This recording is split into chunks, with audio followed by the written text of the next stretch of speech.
Hi. All right, so hope you're good and your day has been good too. So I was thinking about something. So people talk about cheating a lot, married people cheating on spouses and all. And it's not just enough to say you're sorry and ask for the forgiveness of your spouse when you cheat on your spouse. Now, this is not just for the men, it is both gender, because I know some married men cheat on their wives and some married women cheat on their husbands. Now, so you've cheated and you've asked for forgiveness. What happens after asking for forgiveness and your wife forgives you or your husband forgives you? Are there strategies? Are there, you know, measures you have put in place to ensure that cheating does not happen? Are you following me? Okay, so trust has been, destroyed. So you need to build it. So what are you going to do to ensure that you build that trust between you and your spouse? One is being honest, entirely honest, and not hiding things from your spouse. Now, the Bible says both were naked and were not ashamed, and that's transparency. For me, they were naked physically, but they were not ashamed. That is laying it bare.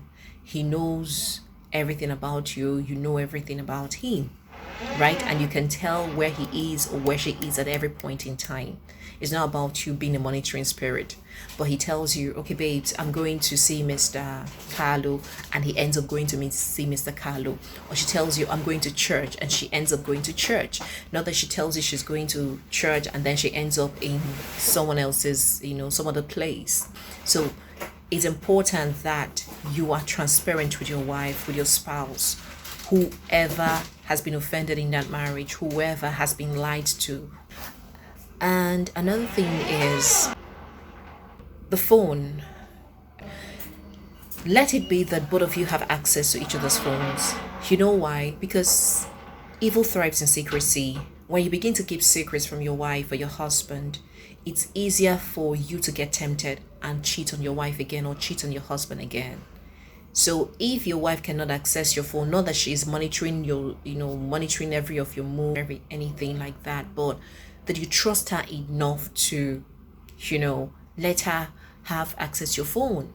Now, what I find is that some women, when they're coming hard on men, the moment their wives or their girlfriends, get involved. So get your wife involved. If you have someone in your office, if you have a lady who is trying to seduce you or get your attention or, get you to cheat on your wife with her, or you have a man in your office, a colleague in your office, or whoever is trying to get your attention to cheat with him on your husband or your wife. So get your husband involved. Let your husband get to speak to the person.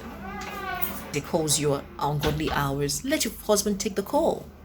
Mr. Man, why are you calling my wife? Of course, with your consent, not like, he does that without your consent. Get your husband involved, get your wife involved. You are your wife's defense. Wives, you are your husband's defense. You need to be involved because he can't fight it alone. Some women are very, very, stubborn and they won't give up except the woman gets, the wife gets involved. Another thing is, as much as possible, be your own best friend. Be your best friend. It doesn't make sense to me that some men say that they have people of, opposite gender as best friends. Who is your wife to you? Your best enemy or your husband? Is your husband your best enemy? Why wouldn't your wife be your best friend? Why wouldn't your wife be your confidant? Why wouldn't your husband be your confidant? Why would a male colleague in the office be your best friend, madam? It doesn't make sense. You see, what people don't know is the person you spend more time with, discussing your personal issues, over time you begin to develop feelings for the person. Yes, you talk about your marriage, discuss your marriage with a guy in your office or your business partner. And over time, you develop, feelings. That's how cheating happens. Some people don't set out to cheat on their husbands or their wives, but they see themselves cheating. I've been in that situation where this guy was very fond of me and all. I knew he was married, of course, but he got to a point of, which I'm missing you, send me your pictures and all of that. I said, guy, you can't be missing me. I am not your wife. I am not the she that must be missed. Your wife is the she that must be missed. And I told him that this is cheating brewing like beer. So you don't have to do that. So you need to discourage anything like that. Yes, you're fond of people. Being married does not mean you shouldn't have friends, of opposite gender or anything like that. But you have to set boundaries, healthy boundaries, and let nobody cross those boundaries. Okay.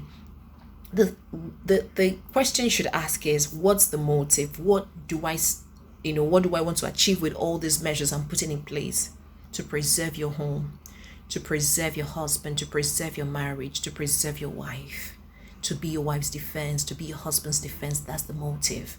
If you truly want your marriage to thrive, if you really want your home to be devoid of tension and all this, drama, you need to work together with your husband. You are a team. Collaborate. You and your husband are a team. You and your wife are a team. So work together and ensure that you have a beautiful and thriving marriage. I hope this blesses you. All right, until I come your way again, this is just Uche's musings, bouncing off my thoughts. All right, have a beautiful day. Bye.